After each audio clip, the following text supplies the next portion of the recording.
Let's see, one.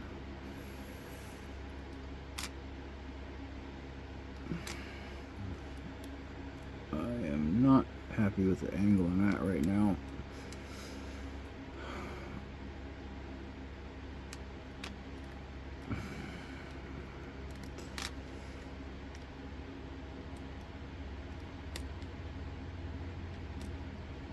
Okay, so that was 4, and we're in a deep falset. 1, 2, 3, 4.